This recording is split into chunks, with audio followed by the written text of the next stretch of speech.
terrible. I just don't know. I know it's I terrible. can't believe it. You made me feel like I was crazy, Loren said through tears as her voice cracked.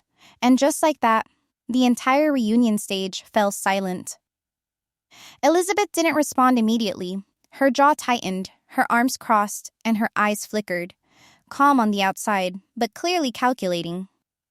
That wasn't just a fight on a reality show. That was a friendship collapsing in real time. And this wasn't edited drama. This was pain, betrayal, humiliation, live and raw. Welcome to Reality Sport. I'm Oliva, and if this episode didn't punch you in the stomach, you might not have been paying close enough attention.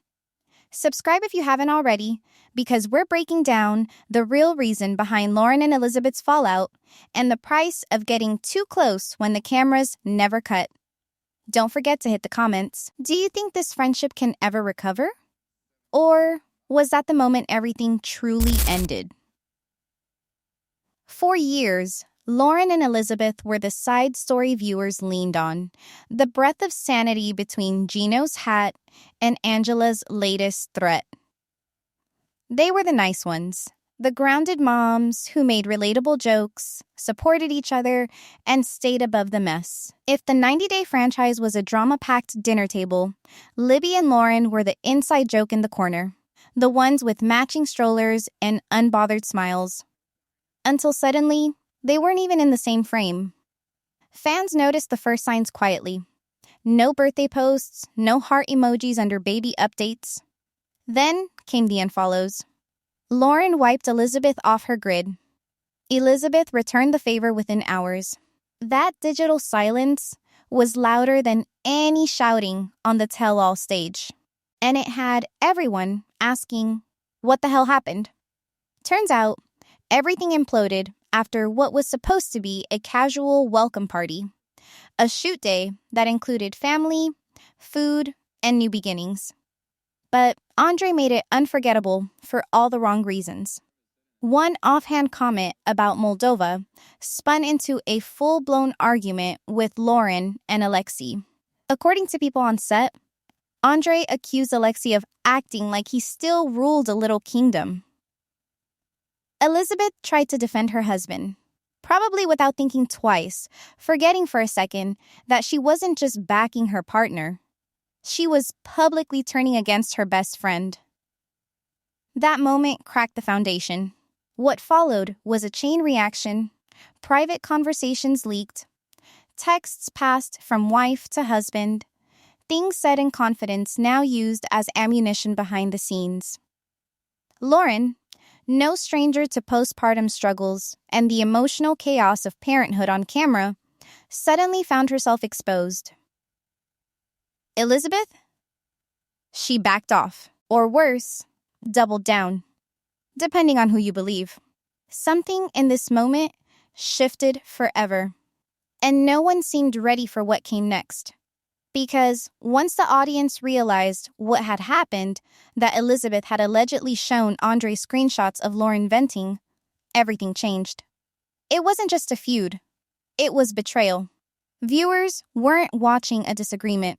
They were watching someone's emotional safety pulled out from under them by someone they trusted like a sister.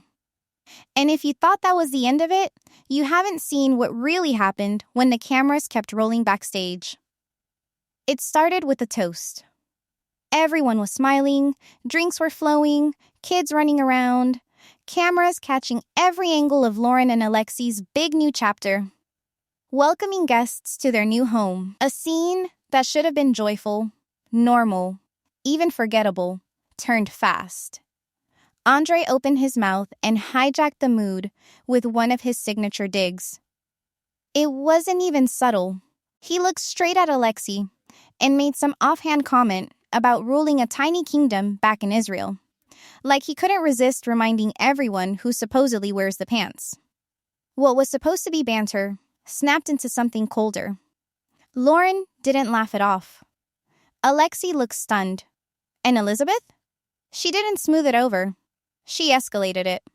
She stepped in and defended Andre, cutting Loren off mid-sentence, shaking her head with that tight-lipped look Elizabeth has, when she thinks she's the only adult in the room. It wasn't loud, but it was loud enough. And more than disrespectful, it felt strategic. From there, everything tightened. Conversations became shorter. Texts stopped getting returned. Behind the scenes, production reportedly noticed the vibe between them shift. What had been genuine chemistry now felt forced. Then came the texts. The kind you send hoping for comfort. The kind you don't expect will be handed off to your best friend's husband. In one of the messages, Loren allegedly expressed concern over how intense Andre could be. To be fair, probably nothing she hadn't already said in confessionals. But private words hit different in public context, especially when someone you called family uses them as ammo. According to insiders, Elizabeth gave Andre access to the messages with no warning to Loren. She acted like she was being honest, like she had nothing to hide. But the effect was brutal. Andre brought those screenshots back on camera, corners folded, ready to expose Loren with receipts. It was calculated. And it worked. The trust broke instantly. Loren wasn't angry because her words got out. She was hurt because they were betrayed by the one person she assumed had her back off camera. And Elizabeth, whether you believe she meant to hurt Loren or not, the result was the same. Fans started dividing. Was Loren overreacting? Was Elizabeth trapped between husband and bestie? Or was this all a performance from someone who'd grown more comfortable towing the drama line? At this point, viewers weren't choosing sides. They were picking survivors. Because this went beyond petty DM drama. This was emotional armor stripped on national TV. Someone pulled a string and watched a whole woman unravel, not for ratings, but because they could. The question was no longer why did they stop being friends. It became how long has this been building? And more importantly, was Elizabeth always going to pick Andre over anyone, no matter the cost? What they didn't expect was how much higher that cost was about to get. Loren thought the worst had already happened. Andre had insulted her husband, Elizabeth had stood by him, and the night had ended in tension and spilled wine. But that was just the surface-level fracture. The real earthquake came quietly, off camera at first, buried in private conversations and quiet decisions that none of us saw coming until the cameras turned back on. Elizabeth allegedly handed Andre access to Loren's private texts meant only for her. And it wasn't just venting about Andre being abrasive. It was raw emotion, frustration about his tone, concerns about Libby's well-being, even admissions that Loren sometimes felt unsafe around his energy. We've all sent texts when we're overwhelmed. When you're a mom, a public figure, and living your life under endless scrutiny, those texts are where your real self breathes. They're not meant to be ammo. But Elizabeth, knowingly or not, gave those words the power to wound. And Andre took full advantage. He brought those texts on set, not as a conversation starter, as a weapon. And it was brutal. On camera, he mocked Loren for what she wrote, dismissed it, called her dramatic and over-emotional, and Elizabeth stayed silent, arms folded, face frozen, not even attempting to stop him. Not once did she say, that was between us. Not once did she say, she didn't deserve that ambush. She let him air it, analyze it, spin it. She nodded when he said Loren was overreacting. She even laughed. That small, sharp, performative smirk. And in that moment, the damage wasn't about the text anymore. It was about what she didn't protect. What happened next wasn't quiet. Viewers caught on. Fast. Reddit lit up with exfoliating level analysis. Not just of what was said, but how. People went frame by frame, dissecting Elizabeth's body language, her dismissive tone, her refusal to validate how hurt Loren felt. Commenters started calling it straight. Was this gaslighting? One post went viral, quoting Loren's Instagram story. Nothing hurts more than questioning your own reality. It struck a nerve. People weren't guessing anymore. They were naming it. Instagram fan pages exploded. Hashtag Team Loren began trending by nightfall. And Elizabeth? She went quiet. No clarity post, no explanation, just a sudden promo repost from TLC. It came off cold, disinterested. While Loren posted a different kind of message, a photo of her and her son in the park with the caption, "Peace after the storm feels different when you had to earn it." No tags, no shade. But it said enough. Some tried to play both sides. Maybe Libby was stuck between husband and friend. That would make sense if she ever looked even slightly conflicted. She didn't. In fact, she echoed Andre in some of the worst ways. During a heated group dinner, Elizabeth accused Loren of playing the victim. Not a critique, a label. Like Loren was performing her own pain for attention. That's big. Because it's the kind of thing abusers say when they want their narrative to stick. And here's the thing. Gaslighting isn't always someone telling big, screaming lies. Sometimes it's smaller. It's someone you trust, making you question your instincts. It's them minimizing your feelings, flipping the story until you wonder if you're being dramatic. Especially when the audience can't hear the full context and you're being rendered unstable in a room full of cameras. This was textbook. But this wasn't just messy. It was surgical and deeply personal. Andre didn't shout in those scenes. He scoffed, repeated the same lines until they became character assassination. Loren's always sensitive. She wants the spotlight. She needs drama. He fed the idea that her emotions weren't real. They were theater. And Elizabeth didn't just let it stick. She added her own narration. She says one thing behind your back, then plays perfect on camera. That sounded less like concern and more like damage control, and it was working for a little while. Until fans started noticing a familiar pattern. Over the course of the season, Loren had morphed on screen. Less candid, more guarded, tighter smiles, shorter words. She looked like someone holding their breath every time the cameras rolled. Viewers knew that look. It was self-protection. When Loren finally cracked during the tell-all, crying on stage, it was loud, but not performative. Raw. She didn't storm out immediately. She tried to explain. She said, "You made me feel crazy."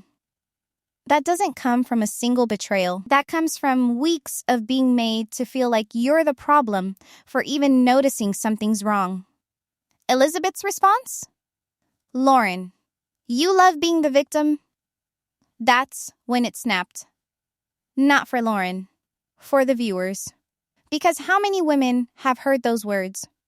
How many people have tried to stand up for their feelings and been cut down with that same line? What was insightful this season wasn't just the drama. It was the audience's collective emotional intelligence. People saw through it.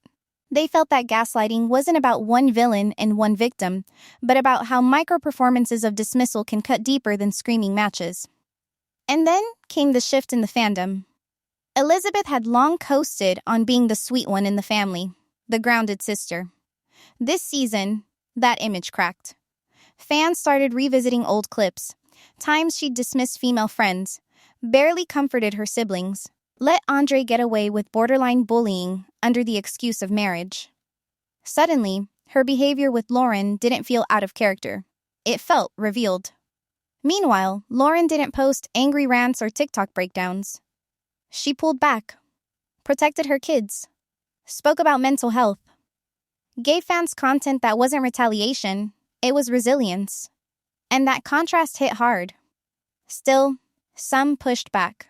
Defenders of Elizabeth argued, people change. Maybe Elizabeth's just tired. And maybe she is. But tired doesn't justify betrayal. Marriage doesn't erase your responsibility as a friend. And silence in a situation like this speaks louder than apology.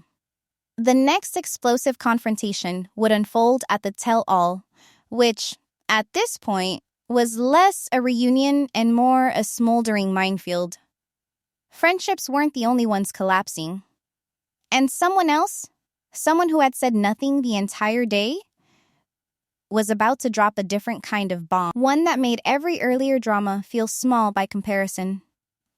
From the second the lights hit the stage at part 1 of the tell-all, something felt different. You could see it on everyone's face, even the veterans. Shoulders pulled tight, glances avoided, polite hellos dripping with tension. Sean Robinson did her best to keep it composed, but this wasn't the kind of powder keg you mediate with cue cards. This wasn't a reunion. It was a reckoning. Elizabeth and Andre entered late, eyes locked forward, like they were walking into a courtroom. Loren and Alexi? Already seated, already tense. Not a single nod exchanged. The air was dense, charged, and everyone in that room knew why. The moment Sean brought up the friendship drama, it exploded. Andre jumped in fast and loud, like he was pre-programmed. Loren acts sweet, but stabs people in the back. My wife showed me the proof. He waved the printed text like a trophy. Alexi tried responding, respectfully, measured, but Andre cut him off mid-sentence with a mocking laugh. Then he leaned forward, puffed up, and said what broke every bit of civility still left in the room. Your wife likes to play the victim. Always crying, always turning it back on her. Loren visibly flinched. Everyone saw it. And Elizabeth? She didn't even blink. No defense. No pause. She followed it with her own cold, quiet dagger. I'm done pretending with someone who performs pain for sympathy. That was it. It wasn't just cruel. It was calculated. Loren's hands trembled in her lap. She tried to speak, voice cracking as she said, I told you things I was scared to admit even to myself. You took that and gave it to him? Her tone wasn't angry. It was broken. Elizabeth didn't apologize. She smirked. And somewhere in the back, you could feel the audience's loyalty shift. Right there. Loren stood up and walked off stage, holding back tears until the last step. The door shut behind her. Silence followed. Then cries, the real kind. Backstage footage showed her sitting on the ground, hands over her face, whispering, I trusted her. I told her everything. Sean, clearly shaken, tried to restore order, but it was too late. Even Gino and Jasmine, who usually love inserting themselves, stayed quiet. Outside the on-screen chaos, social media detonated. In minutes, hashtag Team Loren was trending again. But this time, it hit a deeper place. It wasn't fans cheering on drama. They were calling out the cruelty. Posts poured in from women who had been made to feel crazy by people they loved. Reddit threads labeled it emotional sabotage. TikTok creators started using Loren's tears as a template for discussions on what gaslighting actually looks like in real time. What could have been resolved ended up weaponized, and no one saw that coming. This wasn't one friend upset at another. This was a live unraveling of what happens when emotional safety meets public exposure. Loren didn't walk away because she lost a fight. She walked away because there was nothing left to explain. Next to her backstage, Alexi sat quiet. He didn't try to fix it. He didn't say much at all. He just let her fall apart next to him and held steady.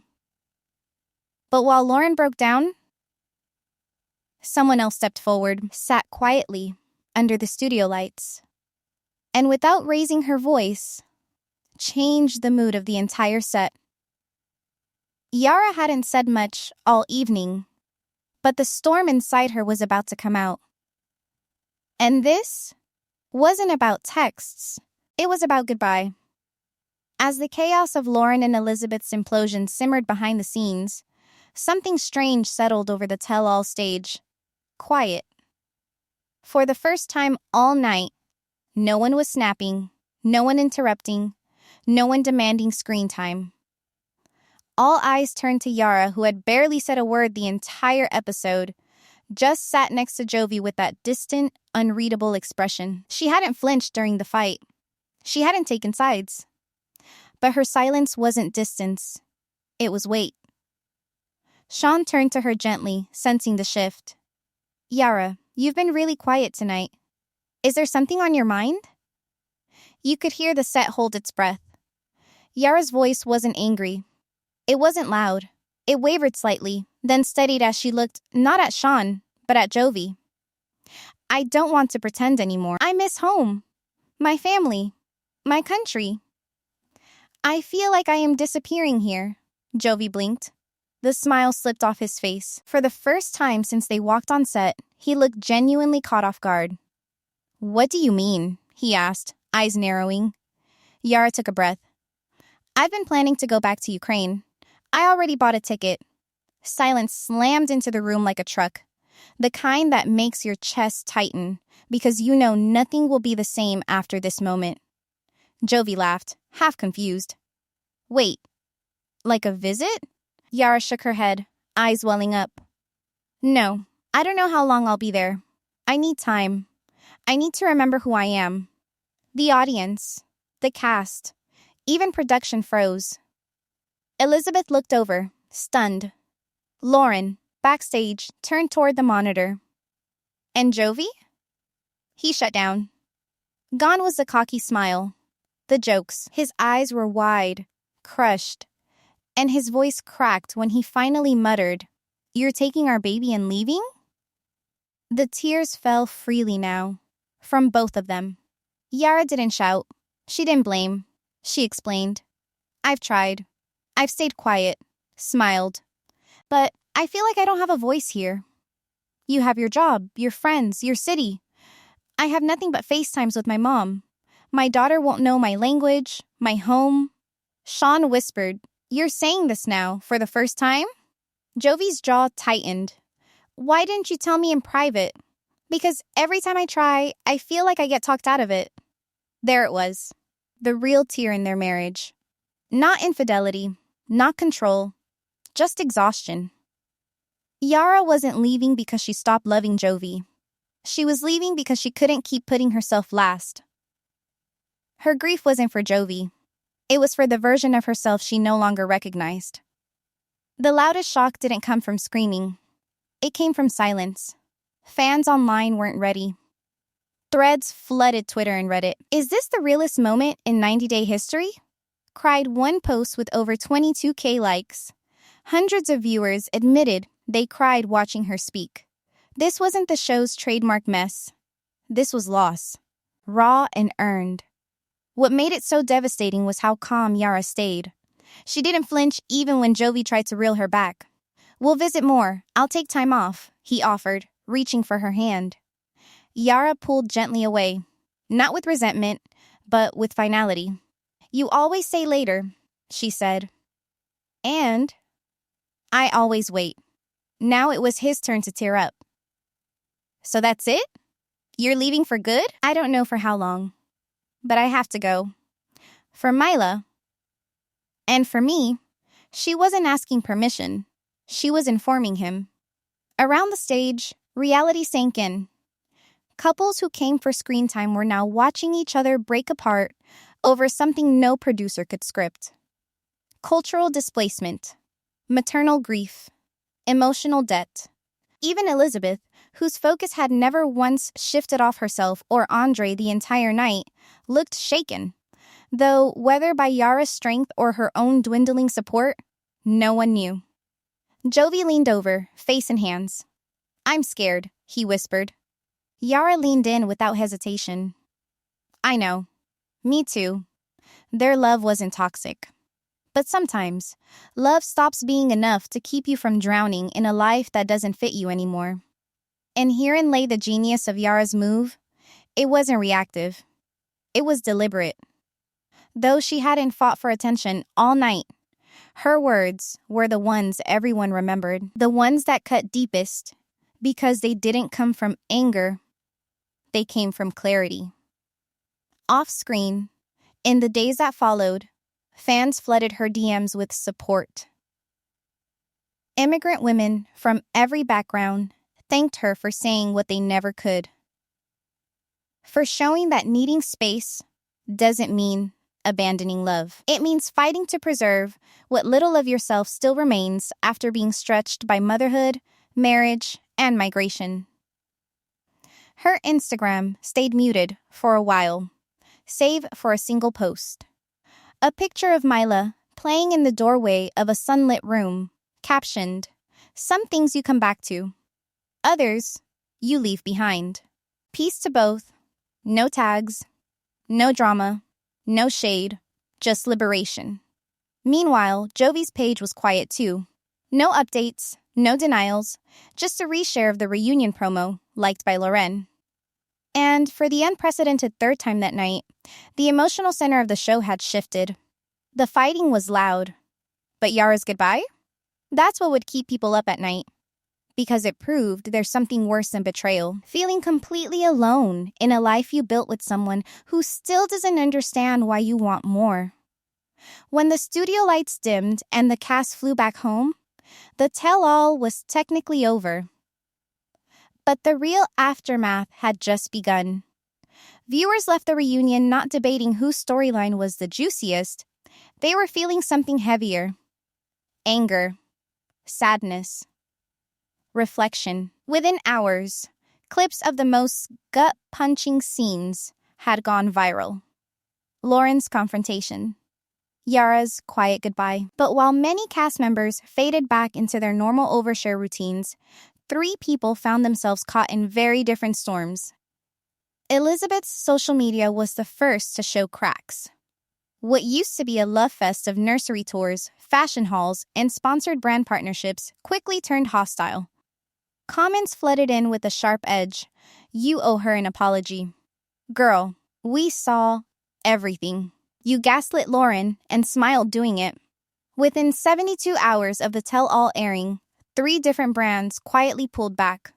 One tagged partnership was removed from her page entirely. Another responded to fan DMs saying they were reevaluating future collaborations. The shift was real. And it stung. Elizabeth tried to chin up through it. She posted a passive-aggressive story about people who feed on drama and protecting your energy. But deflection only fueled the anger. Because this wasn't viewers being dramatic. This was viewers being disappointed, not because she made a mistake, but because she never owned it. Never acknowledged the emotional damage her actions did to someone who trusted her. Not even once. Meanwhile, Loren stayed silent at first. Then she did something unexpected. She opened up, not about the fight, but about herself. In a solo video, no makeup, no filters, she looked straight into the camera and said, "If you're going through something, if you feel like you've lost your voice or don't recognize yourself anymore, I see you. I've been there." She didn't name names. She didn't address the reunion directly. But she didn't have to. That one video was reposted everywhere. Mentions of heartbreak, boundaries, and postpartum anxiety poured in. Thousands of comments. Hundreds of thousands of views. Suddenly, her DMs weren't about tea. They were about solidarity. Then came the pivot. Loren announced a partnership with a national mental health organization. She started spotlighting stories from immigrant moms, women who had been burned by toxic friendships, people navigating complex marriages in public and private. She wasn't performing strength. She was living it. And people responded. One fan wrote, "She went from crying backstage to becoming the only cast member who made me feel seen." Another? "She didn't tell a story. She became it." The audience didn't want villains anymore. They wanted redemption. Or at least accountability. And in that contrast, the shift in loyalty became permanent. Loren didn't just survive the tell-all. She thrived because of it. The other name, living in the silent aftermath? Yara. She touched down in Ukraine, quietly. No production cameras. No fanfare, just a few grainy paparazzi photos and one brief story on her Instagram of a train station in winter. Mila in one hand, a suitcase in the other. That was all it took for the internet to combust again. She really left. She's really doing this. She said goodbye, and she meant it. From back home in New Orleans, Jovi posted nothing, not even a comment, and that silence said more than words ever could. Meanwhile, Yara shared only fragments over the following days. A bowl of homemade borscht, a snow-covered stroller ride, her mother's hands braiding Mila's hair. No captions, no drama, just healing.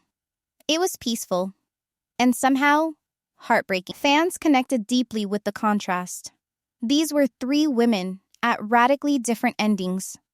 One still digging her heels into defensiveness, one finding strength through pain, and one letting go without burning it all down. TLC execs reportedly took notice too. Insiders leaked that urgent meetings were held about post-tell-all optics. Elizabeth and Andre were flagged as PR risks. Andre's off-camera rants on live streams, calling Loren hysterical and accusing production of shaping the story, didn't help. He even doubled down during a Q&A saying, "Nobody cares about emotions. This is reality TV. You go big or go home." But audiences weren't buying it anymore. The harassment, the manipulation, the refusal to take any kind of responsibility, it wasn't landing. If anything, it confirmed what Loren and Yara had experienced all along. It wasn't drama anymore. It was dismissal. And it had a cost. For Elizabeth, brand fallout was only the beginning. Viewers began tagging TLC directly, questioning whether she should have a place in the next season. Follow-up episodes of 90 Day Diaries were quietly updated. Andre and Libby were edited down. A stark contrast to Loren, who was rumored to be in early talks for a spin-off focusing on honest parenting, community support, and mental health as a public figure. Not revenge. Redemption. Meanwhile, in Ukraine, Yara's story began gaining traction among a very different audience. Not just 90 Day fans, but immigrant support groups, cultural commentators, advocacy platforms. People called her move unexpectedly graceful. She hadn't left with a bang. She bowed out with quiet certainty. One piece in an Eastern European magazine praised her departure as an act of emotional self-preservation. Even her critics found themselves disarmed. The ones who once called her dramatic had nothing to critique. There was no tantrum, no attention-seeking, no power move. She chose her roots, her peace, her daughter. And whether she came back or not, the message was the same. You don't have to break something to leave it behind. Back in Florida, Loren, too, was choosing peace. Socially supported by people who once followed her for baby updates, she now stood at the center of a bigger conversation. What does choosing yourself look like when you've been trained to always keep everyone else comfortable? It looks like unread messages left unopened. It looks like skipping the reunion dinners. It looks like letting silence speak louder than finishing an argument. Elizabeth tried to post the next week, an Instagram story of flowers from a true friend. It felt forced. The likes were low. The comments filtered. The PR mask sitting heavy. Because once audiences see the real cost of emotional harm, they stop laughing at the shade and start asking questions. Real ones. And right now, they weren't looking for edits. They were watching for who changed and who doubled down. The numbers told a story too. Loren and Yara's follower counts shot up. Elizabeth slowed. The aftermath wasn't about cancel culture. It was about truth fatigue. Enough with the fake apologies. Enough with the denial scripts. People wanted to know, when the camera stops, who are you, really? And the internet wasn't the only one asking that. So were casting directors, sponsors, co-stars. Everyone had seen the explosion. Only a handful figured out how to get up from the ashes and start again. Backstage, long after most of the cast had cleared out, Loren sat curled on a folding chair in her sweats, puffy-eyed but calm. Yara stood beside her, still dressed for the cameras, but her posture was soft. There was no more editing, no more performance. Just two women stripped down to the core of what they'd been holding in all night. "You know," Loren said, her voice barely above a whisper, letting go. "It sucks. But sometimes, it's just part of love." Yara nodded, arms crossed tightly, blinking faster than usual. "If you never let go, then you're holding on to something that already hurt you." That moment wasn't planned. It wasn't for TV. No storylines left to perform. Just two people who had been through fire. One blindsided by betrayal, the other quietly mourning the life she thought she was building. And for the first time, they looked at each other not as co-stars, not even really as friends, but as survivors. Across their lives, so much had already shattered. Marriages strained, friendships lost, whole identities questioned. They didn't win. They endured. But right when we thought that was the last twist the season had to offer, something happened off camera that stole the finale spotlight entirely. Jenny's voice didn't come from the set. It came from a blurry, leaked video, shared first in a Telegram group, then amplified across TikTok, Twitter, and YouTube within hours. The caption was simple: Sumit Singh exposed. Full audio revealed. Fans clicked expecting nonsense. A joke. A remix of something they'd already seen. But it was real. The voice unmistakably his. The tone, measured, flat, cold. "I know Jenny loves me," Sumit said in the recording. "She is kind. She trusts me.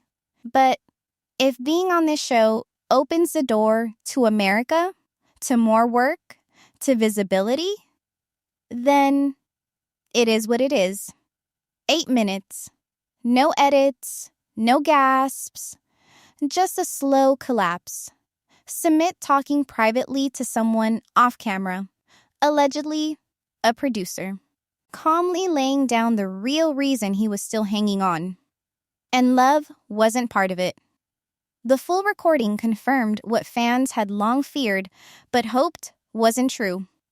That Jenny's entire relationship might have been a visa play, and he never planned to be completely honest about it. The worst part? The moment Jenny found out was on camera.